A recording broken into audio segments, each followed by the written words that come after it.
Nancy López, and I'm professor of sociology. I also direct the Institute for the Study of Race and Social Justice, and I'm also Associate VP for the Division of Equity and Inclusion starting this fall.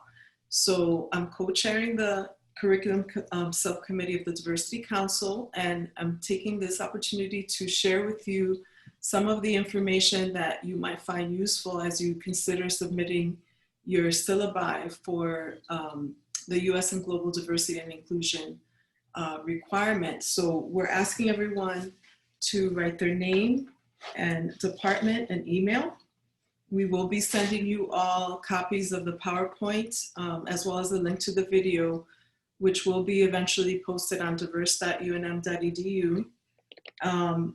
And also I wanted to express my deepest gratitude to Lorena Blanco Silva, who I'll also have introduce herself, along with my colleague Sid Desai, who may be running late from another meeting or maybe even teaching, as we facilitate this conversation for all the work she's done over the years in DEI and to make this opportunity for conversation possible. So Lorena, I don't know if you want to introduce yourself.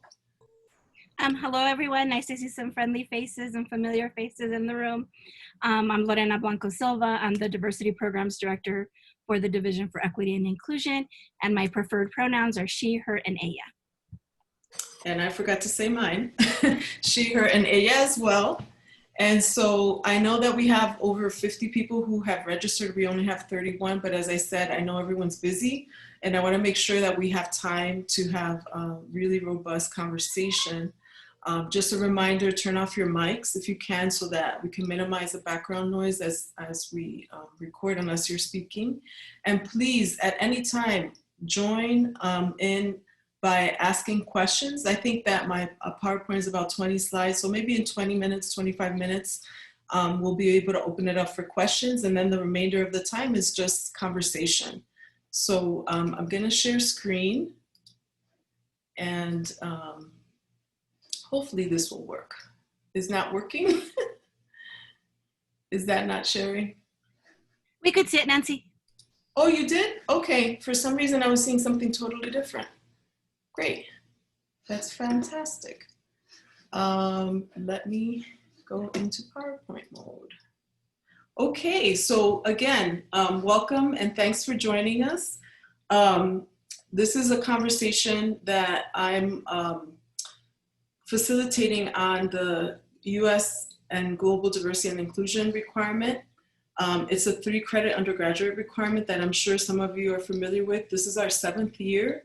And I am elated that we are at the stage where we're going to do some outcomes assessment as well, but the focus of this conversation is really for those of you that are interested in submitting a syllabus to be considered for inclusion in the list of approved courses.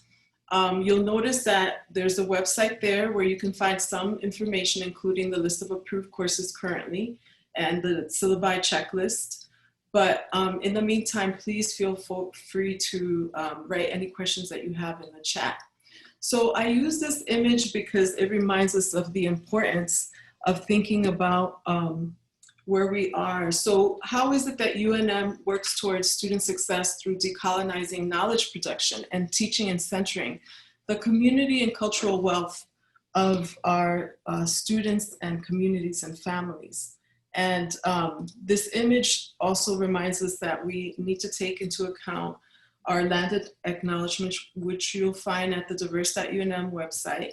And it basically says that founded in 1889, the University of New Mexico sits on the traditional homelands of the Pueblo and Sandia, the original peoples of New Mexico. Pueblo, Navajo, and Apache since time immemorial have deep connections to the land and have made significant contributions to the broader community statewide. We honor the land itself and those who remain stewards of this land through the generations, and also acknowledge our committed relationship to Indigenous peoples. We gratefully recognize this history. And I put in the slide, how do we walk the walk? How do we engage in critical reflexivity all the time? And reference this article that you may have seen by Tucking Yan, Decolonization is Not a Metaphor. So I also wanted to take 2 seconds to remind everyone about the urgency of a complete count for the 2020 census And since I have you all here, the importance of reminding your students to try to remind people that between 5 and 10 people in their networks, whether it's family, grandma, neighbors, about the fact that New Mexico is behind. Our response rate is only 54% compared to 64%. And as I'm sure some of you already know, the deadline for a full count has been truncated by a month. So now we only have until September 30th. So think about the narratives that go along with why we have these historic undercounts, right? This is a postcard that you can download, and we'll attach it actually to anyone who attended this webinar so that you could use in mobilizing students, faculty, staff, and even your neighbors. We need everyone counted. This is going to affect us for many, many years. And remember, this is not only about counting people and the resources that come with it, but also for things like voting rights, housing discrimination. There are civil rights use of this data. So I want everyone in the chat, if you get a chance, to answer these 2 questions. Did your undergraduate degree graduation requirements include a university-wide required class with primary emphasis on US or global diversity, equity, and inclusion? And this will give us a sense of how many of us, even those of us who were in college in the 80s, had these kinds of requirements in place. And what was it called? It would be fascinating if you could write in the chat. And also, I have yet to find a single faculty member who tells me that there was a university-wide requirement for graduate student graduation. And I'm not talking about a requirement as part of your degree program. I'm talking about a university-wide requirement that no graduate student may graduate without having taken a required course on equity and inclusion. So if you happen to be one of the exception to that rule, please, I would love to know where and what was it called. So if you can put that in the chat, and that would be fascinating information for us. So why is this important? How can we create a community of practice for ethical accountability around equity and inclusion curriculum? So this question we pose when we have these conversations: how is UNM, a public land grant university within a majority minority state, preparing students for lifelong learning about our increasingly broad, diverse democracy in the US and global context? How important is this for our nation, for the globe? It's important also to think that these benefits are not automatic. Simply because we're in a diverse state doesn't mean that we will automatically learn about diversity, that we have to be intentional, and that curriculum, student learning outcomes, as well as pedagogy matter. And I'm sure there are other reasons. These were some of the definitions that we shared back in 2013 when we initially started this university-wide requirement. And really, I love this quote in the middle that comes from the College of Education, which was far ahead of the game in terms of addressing these issues in the curriculum. And it says, we must acknowledge how powers, social, economic, political, and cultural shape curriculum, instruction, policy, and research in education. And this was in 2005. And at the bottom, you'll notice an article that my colleagues and I wrote about the experience of working on anti-racist curriculum in the university setting. So what does inclusion mean? It's the active and intentional and ongoing engagement with diversity in people, curriculum, the co-curriculum, and in communities, right? It is creating empathy and an understanding of the complex ways in which individuals interact with institutions and systems, right? So what is the goal? The goal is to promote a broad scale critical understanding of the history and culture of or current circumstances of diverse categories of people who have experienced historic and or contemporary inequitable treatment, not only in the United States, but abroad. And you'll notice right behind me, I have tons of the books that I use when I teach my courses in sociology on race, ethnicity, race, gender, etc. And one that I absolutely love is by Rogelio Sainz, Pigmentocracies, which talks about colorism and how it operates not only in the United States, but in this case, 5 different countries in Latin America. So again, it could be in the US, it could be in Latin America, it could be in Asia. The idea is that we're looking at entire categories of people that faced injustice because of race, gender, class, disability, religion, etc. The curriculum subcommittee is a subcommittee of the Diversity Council, and that has been around for, Lorena, you might remember the exact year it was established, but I want to say at least 7 or 8 years. And all appointed members have their primary expertise in equity and inclusion, including peer-reviewed scholarship, research, teaching, and community engagement.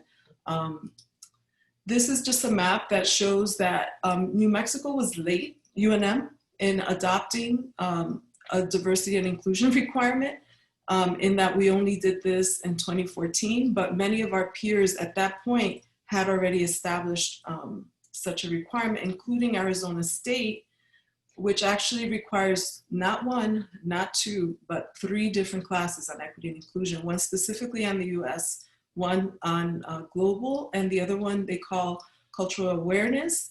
And part of what is happening is that many of these institutions that have created an infrastructure for diversity and inclusion curriculum have found that this actually enhances the student success of all students, but specifically those that have been historically underrepresented. And so at ASU, they doubled the degrees for both undergrad and grad students, and that this is all based on evidence-based praxis, right? The preponderance of evidence is clear. Diversity courses that focus on power, oppression, and resistance enhance critical thinking, student success, and improve campus climate, social cohesion. And this is just a few of the studies, empirical studies, that document the evidence base for this work. So in our case, our effort created primary learning outcomes as well as minimum criteria. The first one is that it is including critical approaches to inequality by disability, religion, class, race, gender, ethnicity, sexuality, language, or other marginalized category of people. And also that it meets these 4 learning outcomes that, or 2 of the 4 learning outcomes that I will share with you. The first one is demonstrate critical literacy and ethics pertaining to the dynamics of diversity. The second is understand the dynamics and historic and contemporary inequality, oppression, and resistance, and explore solutions that advance inclusion. And the third is to demonstrate an ability to view issues from multiple perspectives and engage in that critical reflexivity and interpret one's own history and position in contemporary US society as well as in a global context. And the fourth learning outcome is communicate an understanding of the ways in which inequitable treatment of groups is constructed and politically maintained. So again, the idea is those are the 4 broad learning outcomes, and that each class, besides having a primary emphasis on one of those axes of inequality, would actually do a deep dive into 2 of those learning outcomes. So here's an example of the courses that have been approved. And as I said, you could see the entire list at diverse.unm.edu. Just click diversity requirement on the upper right-hand corner. But for instance, the history of the women's movement, race and the law, sexual identity and social justice, diversity in organizations, a Spanish class that is focused on women and feminism, feminismo latinoamericano, right? Or a course like the one I teach, intersectionality, race, gender, class for social policy. It spans all disciplines, and we're hoping that we're gonna get more STEM, but the point is there are many courses that are primarily emphasizing the inequitable treatment of entire categories of people, including an honors class here on the Holocaust. So that is the crux of it. These are the primary learning outcomes. So one of the things that we are doing is, of course, examining why it's important. Again, I've mentioned this already, but we know that there's a causal link between courses that have learning outcomes that pertain to diversity, equity, and inclusion and student success. We know that it is particularly impactful for those students who have historically been underserved in our community. It fosters deep thinking, leadership. It also creates proactive learning communities. It fulfills a lot of accreditation criteria, particularly now, given what's happening in our country. We know that a lot of scholarly associations and also accreditation bodies are recognizing the value added by learning outcomes that pertain to equity and inclusion, no matter what discipline or career students might want to enter, whether it's teaching, medicine, law, police, law enforcement, without a doubt, policy making, art, et cetera, et cetera. So we also encourage you to include 2 questions that we've included as examples in our syllabi checklist in the eval kit feedback forms that we all distribute to our students. And those questions are really meant to help us understand how our students are receiving these learning outcomes, what are their thoughts about whether or not they're being met. We also are working on outcomes assessment, which is entirely different than feedback on your class. This is more about looking at the 100+ classes that have been approved and whether across many disciplines, we are meeting our goals of having students understand the complexities of diversity, equity, and inclusion. Eventually, we hope that we can, like Arizona State has, examine the short-term and long-term impact on student retention.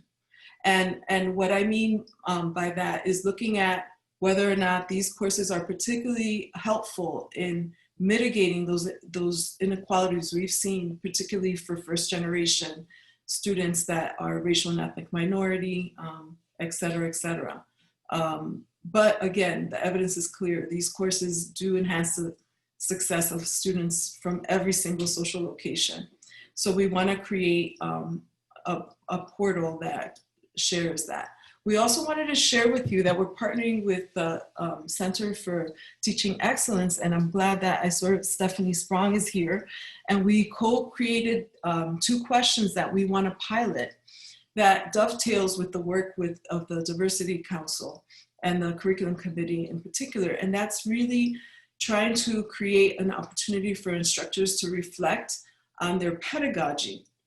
And the 2 questions that we are hoping to pilot is, the first one is about how does your course demonstrate the value of students' language, culture, identities, experiences, and giving examples?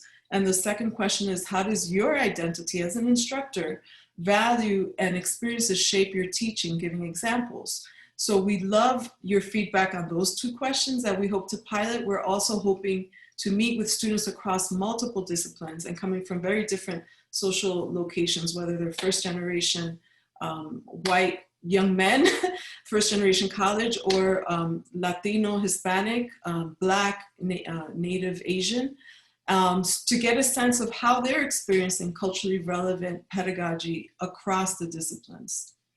So 10 years from now, how will we know we've been successful? Well, again, we'll see the measures and the impact on student success.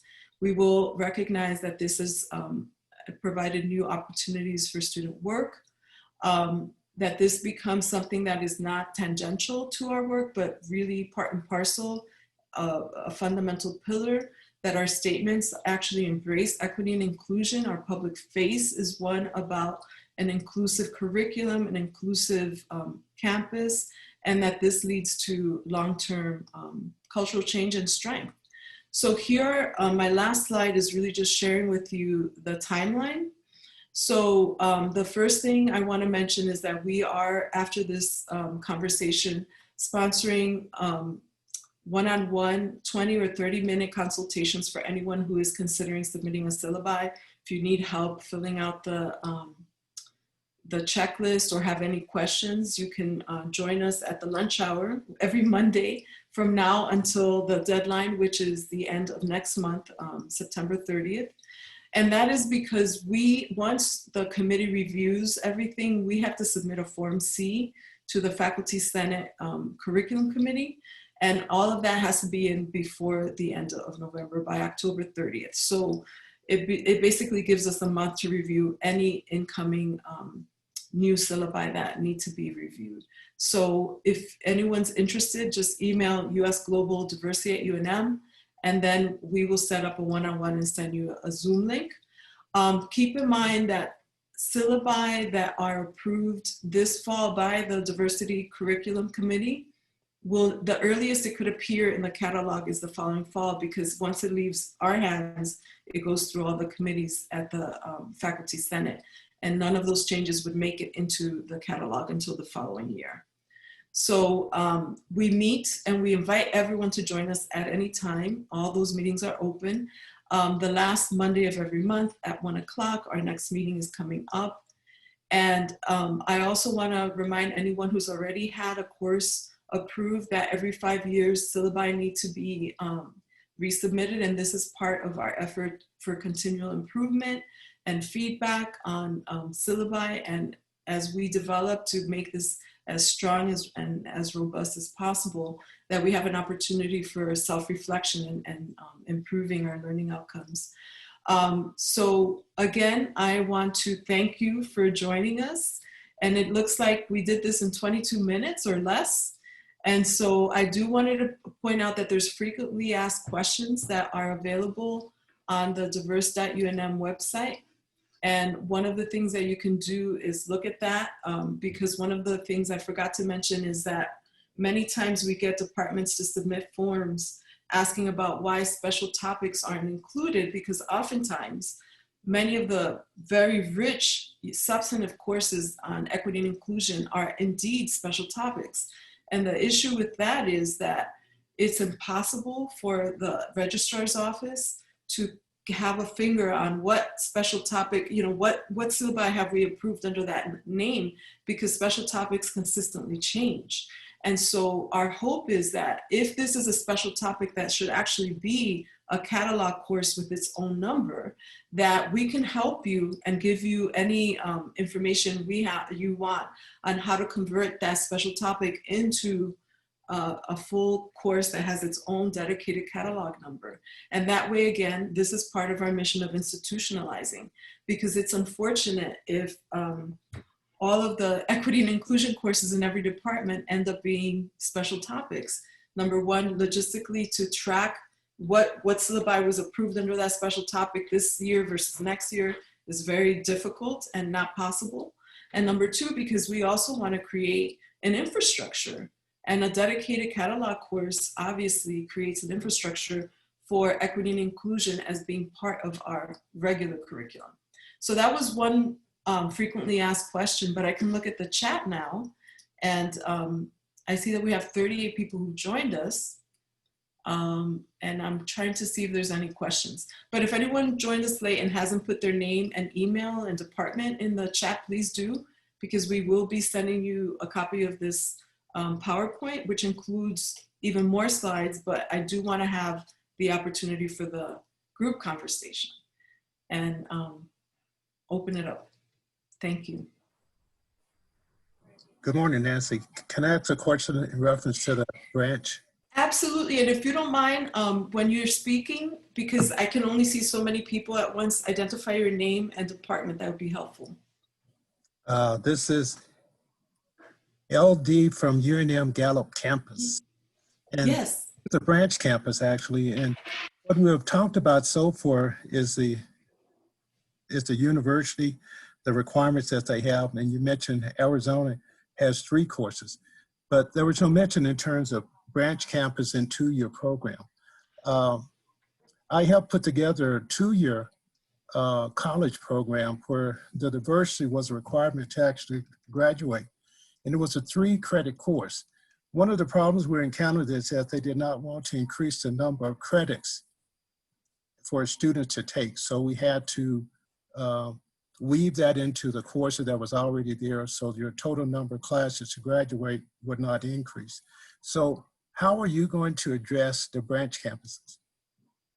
They are de facto included. So in fact, the course that I teach, a lower level course called Dynamics of Prejudice, it used to be Sociology 216, is taught in the branches, but now it's Sociology 2315, Dynamics of Prejudice. And they are included. We have many people, including Julia So, who teaches at Valencia, and her courses are approved. Because they are the same course, they do absolutely count. So you can submit if there's something that's not already listed in the list of courses. And remember, 100 level, 200 level, 300 level, 400 level courses count. So absolutely send the syllabi. And I saw a question here about, will people who have courses that have been already approved, be told about the 5-year limit? Absolutely. We are building this plane as we go because, again, this is the beginning of our 7th year, but it has been a struggle. You can imagine we did not have any dedicated support for instituting this. So now that I actually have a course release now, that means that I can begin working towards communicating with the faculty who already have courses approved and inviting you to participate in our assessment efforts. We're actually having a meeting with professors who already submitted their student coursework saying, you know, my course met these 2 learning outcomes, and here are the examples of the student work, whether it was papers, reflections, maybe it was poetry they created, whatever it was that is making, is evidence of the student learning outcomes. We are working on assessment across all courses. So in the next 3 years, we need to assess every single course that's been approved. But LD, I hope that answers your question. Please submit anything that's not already approved, but many of the branch campus courses are already on it, including many that are in the core curriculum. Okay, thanks. And I shouldn't call it core curriculum anymore. I keep being reminded it's general, what is it called? General ed. All right. Thanks, Nancy. Is there any other question in the chat that I didn't see? Or something else that people want to point out?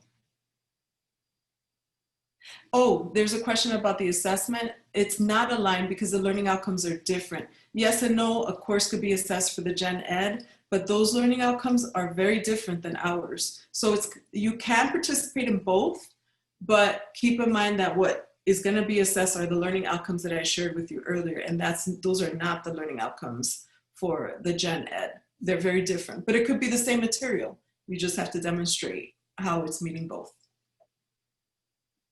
Gracias. De nada. Preguntas? Questions? It's too bad I can't see everyone at once. I could only see about 8 people. I'm not sure why. This is Karen Odell from UNM Taos. I teach in the nursing department.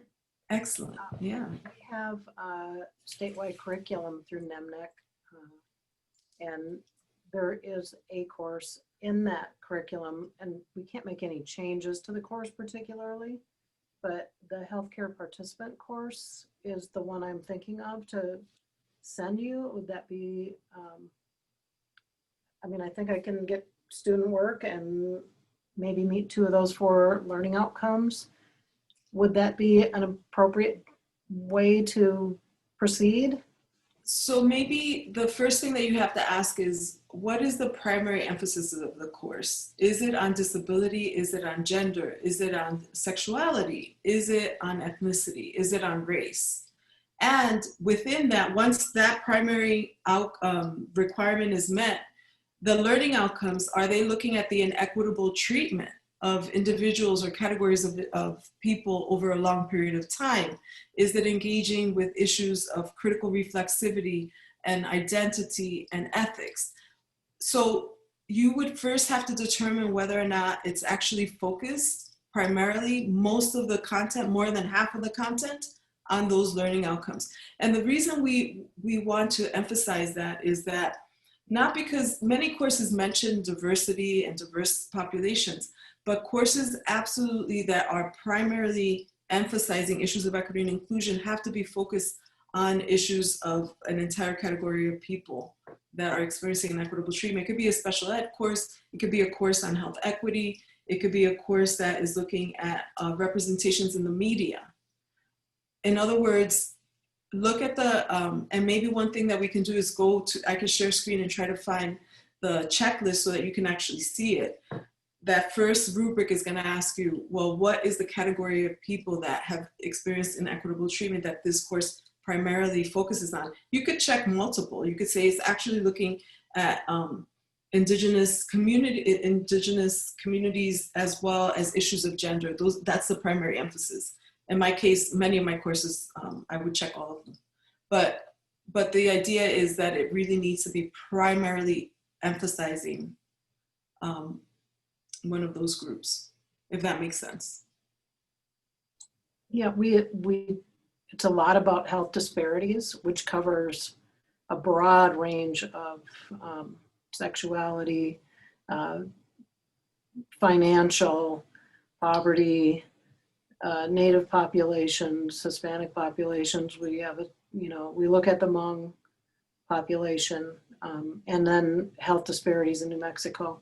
So maybe I can come to one of your lunch and learn things. Absolutely. And what's helpful is a lot of times nothing, like very little information is provided, so we can't make an assessment because we have no idea, well, what are the readings? What are the activities? So there might be a mention, but there's not sufficient information. A lot of times it's, can you provide? And because of our deadlines, right? It's not our deadline, it's, we have to get everything into the Faculty Senate by October 30th. If it comes in November, then it's gonna have to wait a whole year, not because of us, but because we'll review it, but we can't submit it until the following year. So yeah, absolutely come to those lunch. And if we need to extend it out, we can extend it to 2 hours, whatever needs to be done, because right now time is of essence, because we have to have everything by the end of October to the Faculty Senate. Other questions? Is there any diversity courses of STEM that counts to the diversity requirement? I can't think off the top of my head, but you could probably find a few that might be, it's interesting because the social sciences is technically a STEM, but I think you're thinking about something like math or maybe biology. I don't recall seeing anything like that, but certainly there are, sociology courses that count. And this is coming from Chicas. Can you be more specific? I know that there was a time when Dean Julie Coonrod was teaching a course on women, water, and resources, but unfortunately, I think it was a special topics and it was only offered for a year or two through a special grant.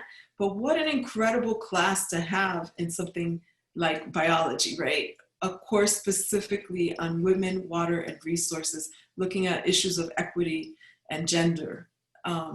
I hope that there's more STEM courses forthcoming and that they become institutionalized, because we absolutely need that. Any other questions? I'm trying to look through the chat. Oh, Lorena just said she sent an email with the PowerPoint and the additional materials, the checklist, as well as the approved lists. And then there's also the frequently asked questions you can look up on the Diverse at UNM. Other questions? I didn't look, yes. Question for you. I am one of the trauma surgeons at UNM, and I found that there's a cognitive dissonance between what we teach our students. We teach them what you describe, and for most of them, even if it's not, formalized class, none of them is unaware, like, oh, really? No, they know about it. Even if they don't go deep, but when they go to the hospital, it's still a segregated institution. The hospital works on cheap labor. The time of the students, trainees, is unbelievable hours for no reason, just because we used to do it when the general hospital for the voiceless, including all the minorities that you mentioned, some of them are majorities actually, the poor, the one who cannot afford to go anywhere else. And we teach them how to tolerate mediocrity from a business perspective, because miserabilism is what we do here for the poor, not for the others. So I think I will be interested in participating in a business-oriented, multidisciplinary, how can we accept mediocrity as the motto to run our business. The care delivery does not have any respect for voiceless. We can delay the case. If they cannot go to somewhere else. So we have a problem here, which is a little bit more, I think, complex than the class, which is mandatory and essential. But how do we give these young people the right tools to become the leaders of tomorrow and say, this stuff has to stop. And we need to move towards something which is actually health equity and anti-racist. And by racist, I mean socially or human racism, you know, the whole, and I think it's very interesting to me. That's it. Thank you so much for sharing that. And this gives me an opportunity again to share with everyone that over 10 years ago, we started the Institute for the Study of Race and Social Justice. The website is race.unm.edu. And we actually established the first interdisciplinary graduate certificate that's open to community on race and social justice. And we just established the undergraduate version. It requires 5 classes, different disciplines, right? Whether it's health, justice courses or business management, but the focus, or law, the focus is race and social justice. And again, as I said, it's open to community, first in the country, no one else has this. So there's an opportunity for people to participate in in-depth learning. And one of the questions that folks have posed at our curriculum committee, and these are faculty from different departments and different colleges, is should UNM actually have a dedicated requirement that focuses on race and social justice and settler colonialism, because, and intersectionality, how it intersects with gender and class, because this insight, particularly at an institution that is minority serving, Hispanic serving with a critical mass of indigenous students, is critical for all students to have as basic information. So that's something that we have been considering. And again, there is an initiative that I think you all may have seen that went out from the Office of the Vice President for Research. The Mellon Foundation is actually inviting proposals from institutions that will focus on just societies. How do we create racial justice across the country? What structural shifts do we need at the university, but also in engaging with communities that would create greater justice? So these are all very, very important questions. Oh, hi, I have a follow-up question on this. Can you share everything that you just told us? I'm Nora Perroni Bizucera at the Department of Neurosciences at the HSC, Health Science Center, and I'm preparing a course for graduate students in the biomedical science curriculum. And I would like to know more about how you introduce this in a, I mean, the students don't have a lot of time for a semester-long course, but I wanted to do a 5-week course. And if it's, who could help us? We've been looking at, started to draft the curriculum already, but I wanted to see if I could meet with you when we have this to discuss more, and what other materials are for the faculty and other trainees to be able to participate. And I'm sorry, I don't know anything about your institute and what are the, if you can. I put it in the chat. So you can absolutely join the listserv. Just go to race.unm.edu and then click the bottom connect now. But all the information about the certificates, how it's open to community, and now we have the undergraduate version, is available there. But in addition to that, diverse.unm.edu houses a lot of the resources for the Division of Equity and Inclusion that include a whole, just so many resources, videos, webinars we've done, and all of those kinds of things. Safe zone training on LGBTQ, et cetera, et cetera. And Lorena, I don't know if you wanted to mention any of the other resources, because Lorena has been updating, working feverishly to have a brand new website for diverse.unm.edu. So there's muchas gracias. Oh, sorry. De nada. De nada. Yeah, so we have updated diverse.unm.edu. It is a work in progress. We're in the process of migrating some of the old stuff over, especially the stuff around the diversity curriculum requirement. Right now you can find the current requirements, but we're gonna go back as the very beginning because a lot of students come in under different catalogs. So we wanna make sure that is reflected. And then I also urge you to look at campusclimate.unm.edu, and we're sharing some information there as far as where we stand with some of the issues we're working with, including the Zimmerman murals, the UNM seal, and some of the other issues that have come up around campus climate. And then we also have a YouTube page, and you can link to our videos from that page from our diverse.unm.edu, there's a videos link, and it'll take you to all the presentations we did around COVID, the anti-Black town hall, and other materials. And then we'll post this when we're done to the diversity curriculum page on that website. And I sent you all the link. Everyone who registered, I sent you the link to that website. Okay, great. I just wanted to tell you, since I'm in neuroscience, we are looking at the biological mechanisms for unconscious bias. And we are also developing journal clubs on that. You know, what is the human body, what is the need for classification. So I think if anyone wants to know more, please contact me. I'd be happy to share what we know about the human brain, how it classifies information. Even AI can be biased depending on the information you feed to it. Anyway, that's just to say that I'm happy to help if needed.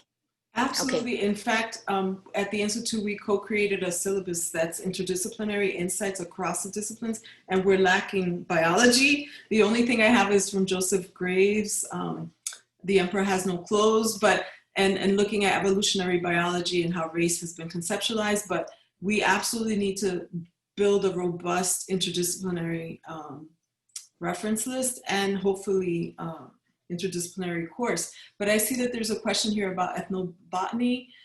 We've had some courses in the past. Would this fit the program, surveying plants across cultures? So because we're talking about people who've experienced inequitable treatment, unless it's connected to the people, that would be hard. I don't know how it would be meeting the requirement, but I could see a course that might be taught in a way that is connected to indigenous communities or other communities that have been experiencing inequitable treatment, where it could, but it would depend on what the contents of the course is.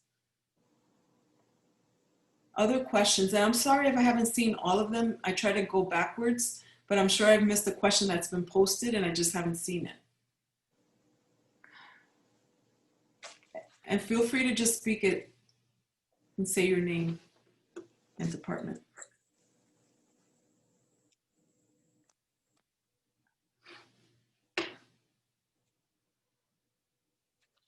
So I teach a course on global health and engineering.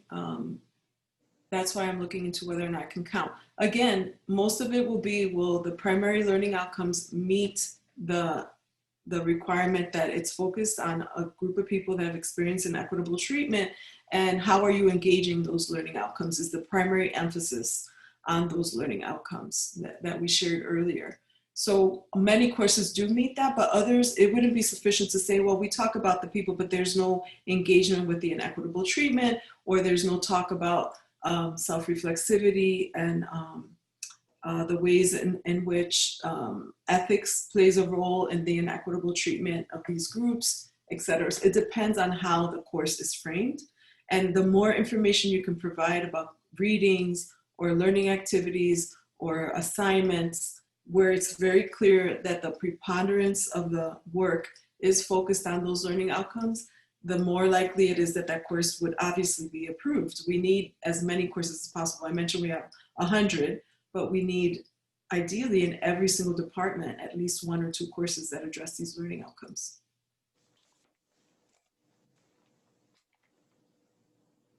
Other questions that people have, or I didn't go backwards to see if anyone actually shared a graduate program that had a university-wide requirement on diversity, equity, and inclusion. And I think usually when I ask this question, about 1/4 of the people say that at the undergraduate level there was, but many didn't. And what was it called? I'm very interested in knowing where and what was it called? But that's just something that helps me understand how long it's taken for universities to institute courses that are required to deal with equity and inclusion as a graduation requirement, not degree requirement, graduation. Anyone else? Questions?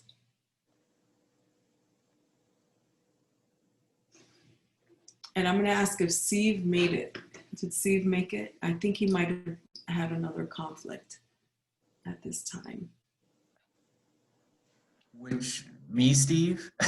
No, this is my colega Steve Desai, Okay. who co-chairs, but maybe Steve, Wondering. maybe you want to share a thought or a question. No,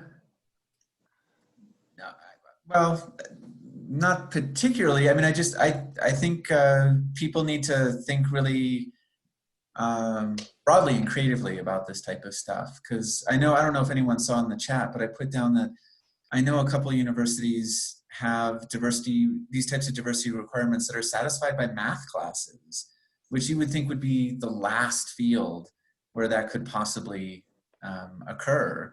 But some math teachers do teach classes where this can be, where this can work, where you can bring up these types of issues. So I'm glad you mentioned that, because one of my favorite books is by a sociologist. It's called Thicker Than Blood, How Racial Statistics Lie, and it should be a required reading for how we conceptualize race across the disciplines in statistics. And it goes into the history of eugenics and statistics, and it's a powerful way to engage in critical reflection on knowledge production in something that would sound like it has nothing to do with equity and inclusion, but it has everything to do.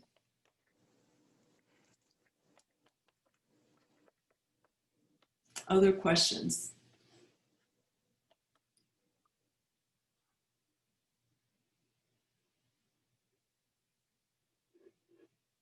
I'm trying to look. So it might be helpful if those of you are interested in coming to office hours, and I did put that it's every Monday from 12 to 1, just because it makes our scheduling a lot easier. If you could just put the 30-minute segment between 12 and 1 and the day, and it's every Monday until the 28th of next month, and a time. Even if 2 people sign up for the same time, we'll find someone from the Diversity Council to join you for that conversation. And if you could say, yeah, from 12 to 12:30, this Monday, I would like to come, that would be great. It will just help us schedule accordingly. And we will be sending a Zoom link to everyone who's interested. And it'd be helpful if you can bring your syllabus as well as the checklist, if you can start filling it out and just showing or asking questions about how do you provide evidence that you're meeting these learning outcomes and that your primary emphasis is on one of the groups that are indicated in the checklist. Because we also include this category, other marginalized group. I mentioned the Pigmentocracy book, which talks about Latin America and race in Latin America, right? The first place where the enslavement of Africans occurred, right? 90% of enslaved Africans were in Latin America and the Caribbean, and indigenous communities that have survived colonization, settler colonialism there. It might be some group that we've never thought of, right? It could be in the Middle East, right? So contextualizing the global oppression that is happening, gender, religion, maybe it's disability, maybe it's issues of class or sexuality. Recognizing that it doesn't have to be US-centric. And I think the reason that I study what I do is because I was a Latin American studies interdisciplinary major that introduced me to econ, literature, and history. And I decided to do sociology, but the point is these issues can be talked about in the US or global context. It does not only have to be. Anti-Blackness is happening globally, right? Whether you're in Germany or here in the United States, right? Gendered anti-Blackness, settler colonialism.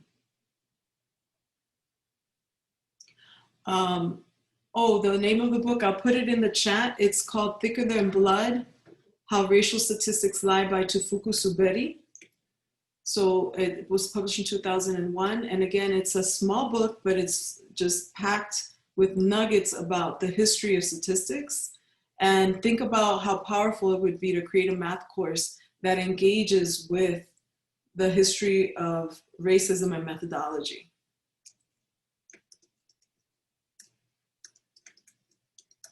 Any other questions? You can just speak it out.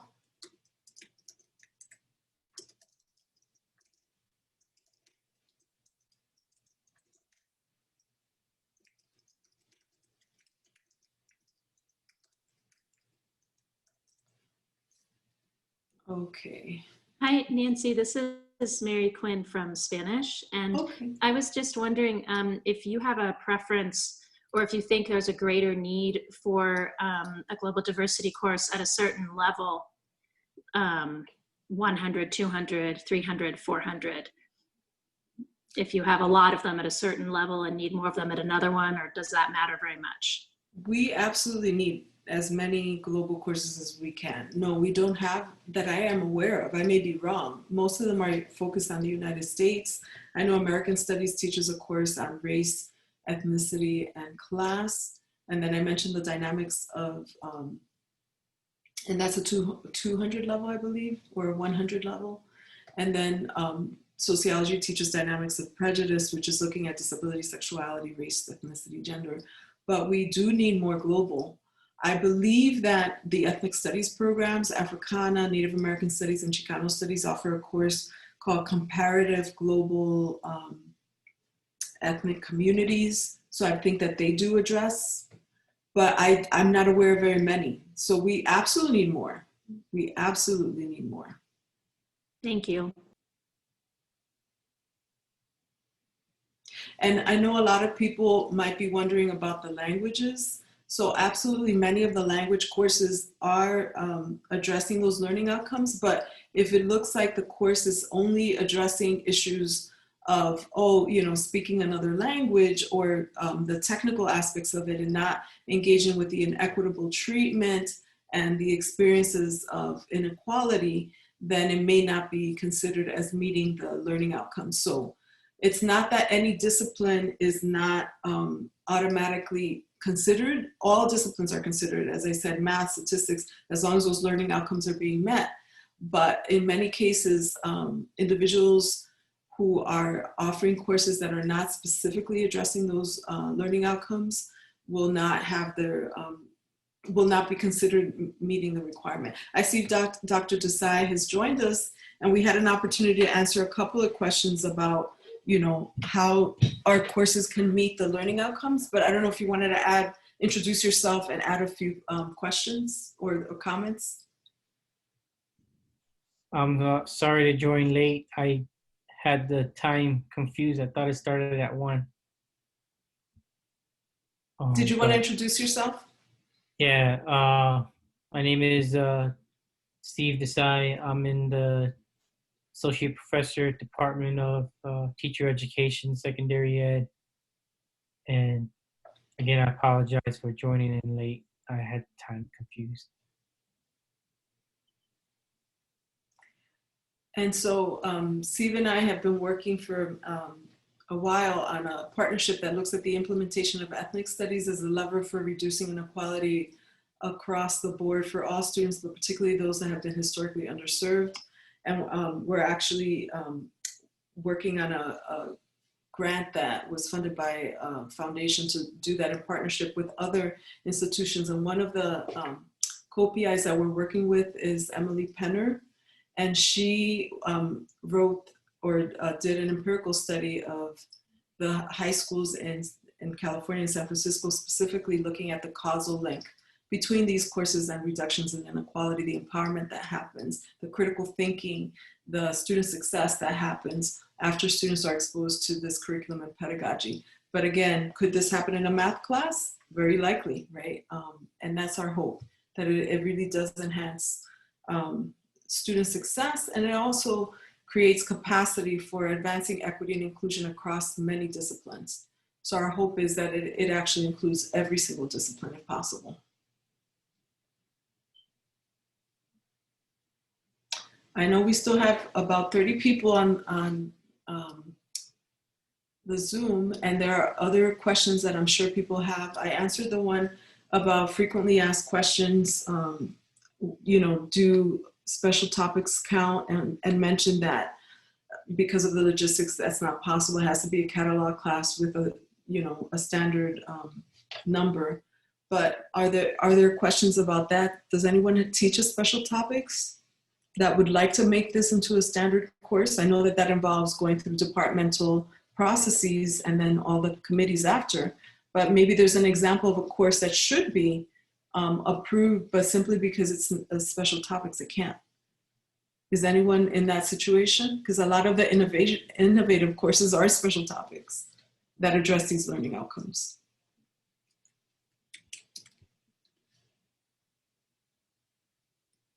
That would be me. What's the name of your course, Steve? I mean, it's the first time it's being taught this semester, but hip hop pedagogies. So right now it's like a 493, 593 class, but the goal is to make it a standard class, or even if it's not like a required course in education, it will be part of the catalog in education. Great.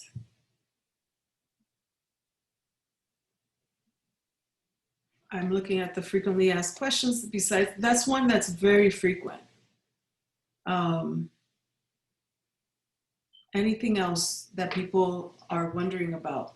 So I already mentioned that if in the chat you put down the time that you want to come in the next 5 weeks, which Monday, 12:30 or 12, that would help us out in terms of making sure that we can get back to you, and it's just easier than emailing. Just make sure you put your email there.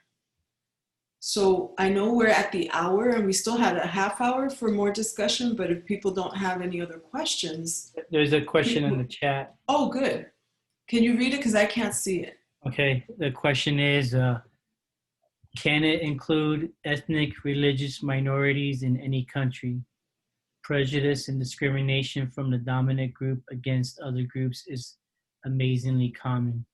My class is on conflict resolution around the world, and I deal with the fact that almost every country in the world has dominant groups that stamp down on minorities. I would say absolutely. And if you look at the checklist, what you would do is check religion or other minority group, and you can name them. Absolutely. We know that there's racial and ethnic and religious minorities across the globe in every context, every continent. So you would fill that in and then talk about which 2 learning outcomes out of the 4 your course primarily engages. Then I just want to add, I started, in the spring, and it's my first term in the fall. But like one of the things I saw is it depends on how the critical lens that you're using. Like I could teach a class, I'm in education. So I could teach a class on equity and say that I am addressing issues of equity without ever really analyzing issues of race, class, gender, sexuality, and so forth, without ever acknowledging the history of education as it applies to students of color versus other groups. So I think it all depends on what type of lens are you using, what type of analysis are you engaging in the class. Because again, if I use my example of equity in education, I could just look at test scores, or I could just look at performance and just talk about why do certain groups not perform well, without ever really digging deep into a critical analysis. That's super important.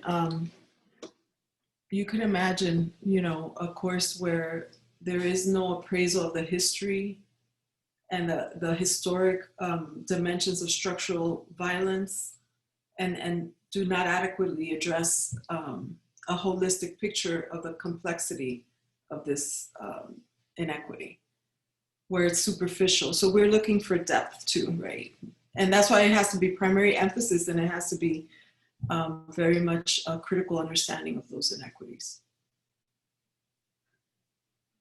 So I'm glad that it looks like we answered most of the questions. Is there any other question? And we'd be happy to stay on for the next 30 minutes. If people want to drill deeper and maybe you have your syllabi, we could do screen share. Because we were scheduled until 1:30, but if people don't have any more questions, we'll just do one-on-ones until the end of the month, next month.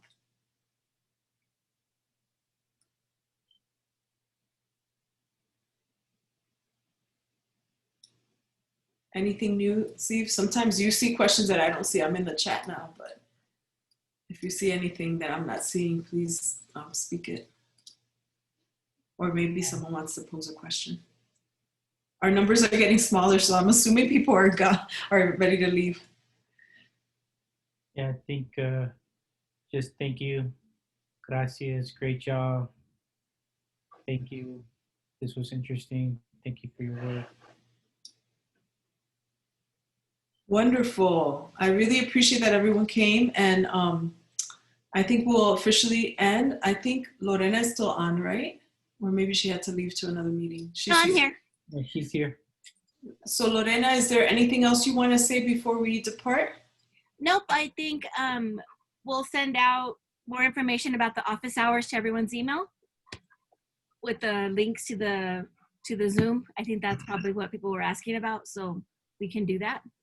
And I think that's really about it. And then I'll just make sure to put all the other stuff up on the website as far as the old curriculums, just so that way everybody has access to them, but that's all I can think about right now. Well, I'm looking forward, we are all looking forward to meeting with you one-on-one and to receiving your syllabi and your checklists and to the innovations that we're all creating at UNM. I'm so happy. Yes, Susan, go ahead. You're still on mute. Thank you. Thank you. I was just gushing. Thank you all. It's really important. I love that you're doing this. I actually have several questions, but one of them, just something that you said right now, our syllabi. Anyway, this has to do with the branch campuses and our relationship. I was chair for several years. In the beginning of my chairship, we actually worked very intimately with branch campuses to prepare classes that were acceptable here at UNM. And I'm not sure, I haven't been chair for 5 years, so don't know what we're doing now. And I'm considering a course actually that does go across all the branch campuses, but I know from those previous years that they don't address the kinds of issues that we were intending that they address. And so now I'm wondering, should the initiative be another outreach to branch campuses, or the course I'm considering is incredibly complicated, which isn't to say people can't teach it, but it's just taken me a long time to develop and redevelop it over the years. Or should we go in these instances for a new class that has its own exquisite, independent number, that kind of thing? So, HED just finished a couple of years ago this whole process of common course numberings. That's why, like, one of my courses that I've been teaching for 20 years here, Dynamics of Prejudice, was Sociology 216. Now it became something else. It's called SOCI, SOCI 2315, but it's the same course. So the first thing I would do is see if there's already a course, common course number that encompasses what you plan to teach, and whether or not it could be harmonized that way. But if it requires a whole new number, then absolutely create a new number. It just so happened that was the same course. Mm-hmm. And so that's the first step. But I think you raise another question, which is how are we communicating with branches? And I thought that branches receive the all-fac, but I guess not. The all-fac listserv emails, because that's how we communicate with camp. So that's something we can ask the provost's office, or find out what's the best way to make sure that whenever something goes out to all the faculty here, branches are not excluded.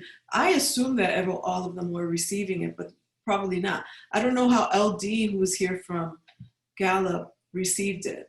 I think he does receive the all-fac because I know he was active in the Faculty Senate for a while, but you're saying you're not getting it. I actually get the all-facs. Oh, okay. Yeah. Then that helps. That helps. So you knew that this event was happening, and that I do want to convey, and maybe we just specifically have to say in the frequently asked questions, this includes branch campuses without a doubt.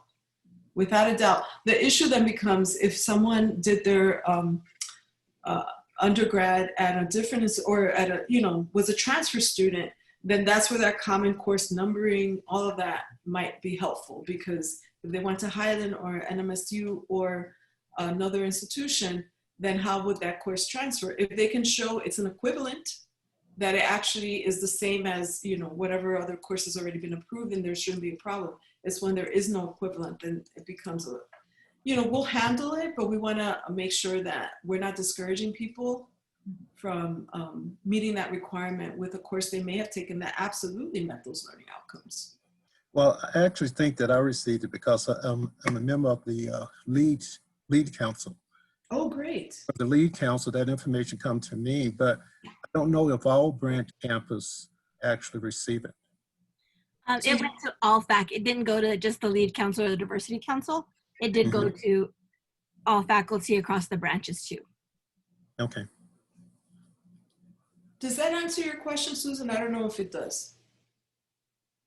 It does, and it extends the question as well. But it's a really interesting, you know, there became a time when when department chairs stopped looking closely at the syllabi of other campuses, and which was great, because then they sort of had their own autonomy and we could still have conversations, but things got a little bit watered down, frankly. So I came across different iterations of a diversity required class from our department that I began to see that did not have those elements over the last 25 years.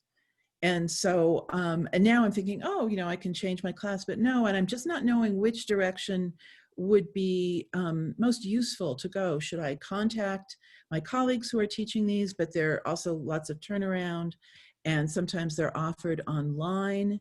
And I've been incredibly surprised sometimes, delighted as well, that, you know, somebody was doing something that we hadn't yet thought of, or the inverse could be true. And I'm almost thinking now that perhaps, do we have enough time to create another course given this month? You do, because remember, so those forms say that we have to submit October 30th. You have time. I mean, we have until October 30th. If you want to create a new course, you can do that. Okay. The issue is for it to be included in the diversity requirement, it would have to exist. Like, we can't approve a course before it's formally in the catalog. So you'd have to first get it in the catalog, and then the following year we could absolutely review it, if that makes sense. So we can't you can't submit a Form B to create a new course and have us approve it if it hasn't been approved yet. I see. I was going to say, nor change the name of it even. So it's a course I brought here 25 years ago. But it's just something that you said, like, really, you know. So do this, go ahead and make your change for your course, whatever it needs to be, the number and the content. And then the following year, we can't approve it right now because it's changing. Then absolutely you could send it as soon as you get the approval, send it in early. There's no reason why. We'll just get to it a little later. We'll make sure it gets reviewed for the next iteration, but we can't approve it now. Okay. So go ahead and do your change now. You have time to submit it before October 30th. Yes, I do. And I've been teaching it for a long time. It just changes every week depending upon what's happening in the street. Yeah, no, and that's why we want everyone to resubmit in 5 years, because we know courses evolve and they change. And so that's part of our continual improvement. And we want to witness that, right? And also provide feedback in the way of assessment, and also just what is new. What was relevant 10 years ago may not be relevant now. Exactly. How is your syllabi reflected changes in the discipline or new innovations that have occurred? We don't know. Okay. So that's our hope. Very helpful. Thank you. Thank you so much. Thank you for joining. Really appreciate it. So I think we're going to officially end now. Okay. Thank you all. And I'll put the recording up, Nancy, as soon as it's done filtering. It'll be helpful. It'll be helpful. All right. Thank you all. Gracias, Lorena. Thank you, Steve. See you at 2. We have our next meeting for the Melon. Okay. Can I get the link again? Has that one gone out yet, Lorena? Okay, I think so. I'm